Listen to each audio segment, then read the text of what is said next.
दुर्योधन, तू और तेरे सब भाइयों ने आज सभा में मुझे नहीं, अपनी मृत्यु को बुलाया है।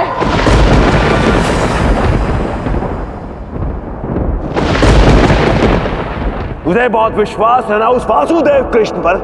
अब मैं तेरा चीरहरण स्वयं करूंगा। बस!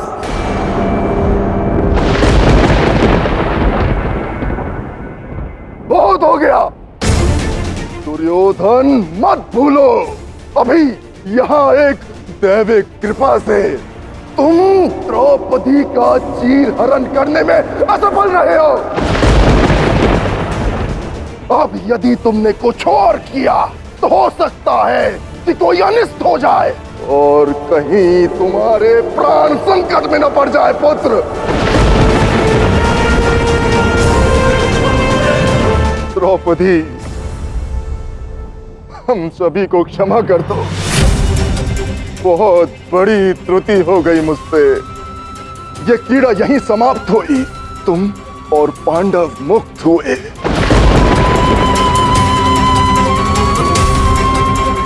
इंद्रप्रस्थ भी तुम्हारा हुआ। बस मुझे क्षमा कर दो।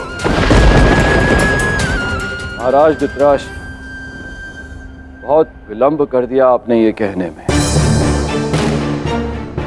अपने पुत्र को बचाने के लिए ही सही न्याय किया आपने। ठीक है पिताश्री, ठीक है। यदि आपको लगता है कि जो कुछ भी मैंने नीति पूर्वक जीता है वो मैं पांडवों को लौटा दूं, तो मैं लौटाने के लिए तैयार हूं, किंतु बिना इसका मूल्य दिए पांडव इसे लेना नहीं चाहेंगे। यह उनके स्वाभिमान का प्रश्न है। क्यों भ्राता युधिष्ठिर, सही कहा ना मैंने? क्यों ना एक अंतिम दांव खेला जाए?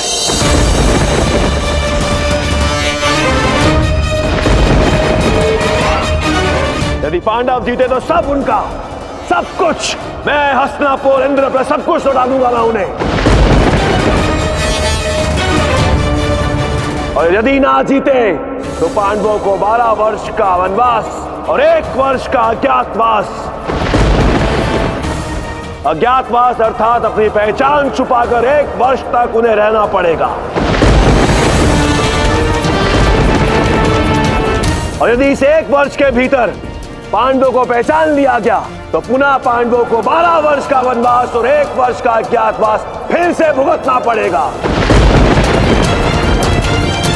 और इस वनवास की अवधि पर मैं दुर्योधन इंद्रप्रस्थ पर राज करूंगा। नहीं, अभी किसी और दाव की आवश्यकता नहीं है दुर्योधन। महाराज धृतराष्ट्र ने जो आदेश दिया है उसका पालन किया जाए। ताजश्री उचित कह रहे हैं। इस द्यूत से न्याय और नीति भ्रमित होते हैं। ये द्यूत इस सभा में और नहीं खेला जाएगा।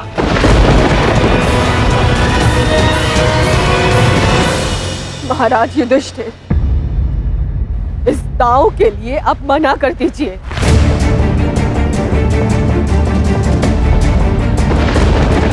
इतने भयानक परिणामों के बाद दुर्योधन की बातों में युधिष्ठिर को कदापि नहीं आना चाहिए। फिर ये इतना सोच क्यों रहा है कृष्ण? यही द्यूत का प्रभाव है राधा। हारने के पश्चात भी व्यक्ति केवल जीतने का प्रयास करता जाता है।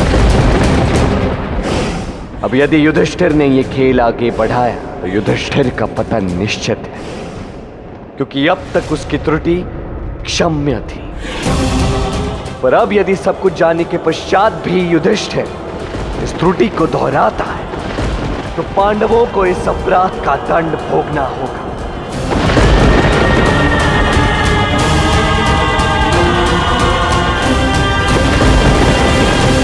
हाँ, तुमने सत्य कहा दुर्योधन। मैं कुछ भी निःशुल्क नहीं लूंगा। जो भी हमारे भाग्य में होगा वो हम सबको स्वीकार होगा। माताश्री, ये आप क्या कर रहे हैं? ईश्वर की कृपा से जिस जाल से हम निकले थे आप पुनः उसमें पांव डाल रहे हैं। ये अनुचित है भ्राता। ज्येष्ठ, इस द्यूत के खेल से किसी प्रश्न का हल नहीं निकलेगा। यदि बात मौल्य देनी तो दुर्योधन से मेरे लक्ष्य भेदने की प्रतियोगिता करा लो, या फिर भ्राता भीम के बाहुबल को ललकार लो, किंतु ये द्युत का खेल, ये दाव उचित नहीं है।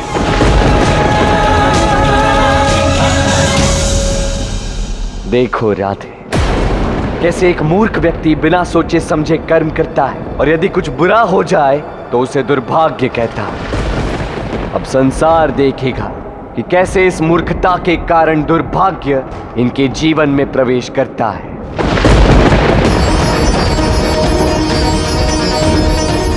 कृष्ण, मुझे द्रौपदी की चिंता हो रही है।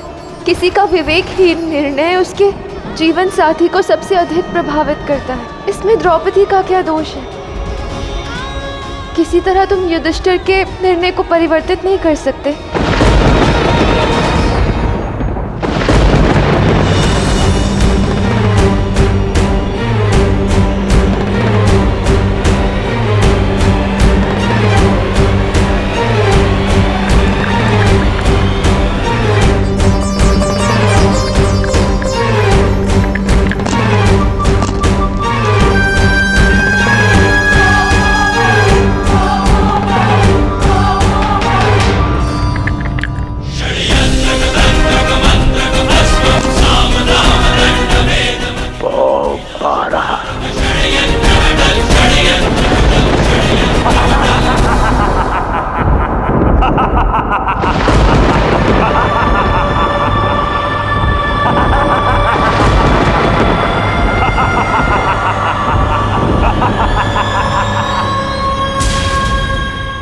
पुनः एक और अनर्थ। तुमने कुछ किया क्यों नहीं कृष्ण? क्योंकि मैं केवल उनकी सहायता करता हूं राधा जो समस्या में फंसे हैं, जो विडंबना में उलझे हैं। पर यहां पांडव स्व इच्छा से सब कुछ जानते हुए भी द्यूत का ये खेल आगे बढ़ा रहे हैं। पांडवों को उनके इस पाप का दंड अवश्य मिलेगा।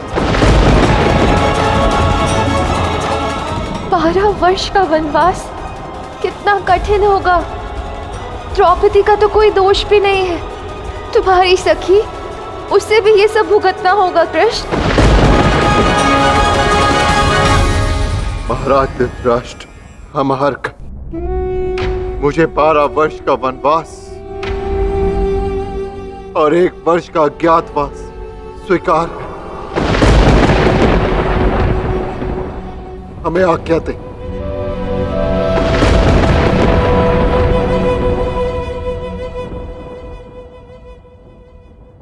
क्या हुआ?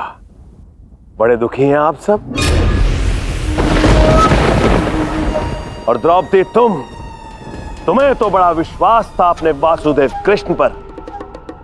अब वही तुम्हें वन में महल का सुख देंगे। जिनसे कृष्ण ने आज मेरी लाज बचाई है, मेरी रक्षा की है, आज मैं ये भी कहती हूं, तुम सब पापियों को इस भयानक पाप के लिए वही श्री कृष्ण भयावह दंड देंगे।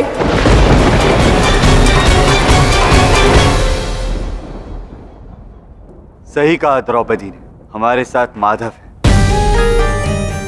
हमें कुछ नहीं चाहिए। रख लो तुम हमारा श्रम से बनाया हुआ ये राजपाट। यदि माधव की कृपा रही तो हमारा ये वनवास भी सुख से व्यतीत होगा। दुर्योधन, श्री कृष्ण हमारे साथ, हम अकेले नहीं है, नहीं है अकेले। नहीं, कृष्ण तुम्हारे साथ नहीं है। मैं तुम्हारा साथ नहीं दूंगा। 13 वर्ष का वनवास भोगना है। एक एक क्षण स्मरण करना मुझे, तब भी नहीं मिलूंगा, तब भी तुम्हारा साथ नहीं दूंगा, मिलने भी नहीं आऊंगा। क्योंकि पांडवों, तुम्हें ज्ञात होना चाहिए तुम्हारी त्रुटि क्या है। तुम्हें आभास होना चाहिए कि आज द्यूत के इस खेल में तुमने प्रेम और मानवता ये दांव पर लगाया था। मैं अपने आप को पांडवों से विलग्न करता, अज्ञातवास को सहकर पांडव अब अपने पापों का प्रायश्चित करेंगे।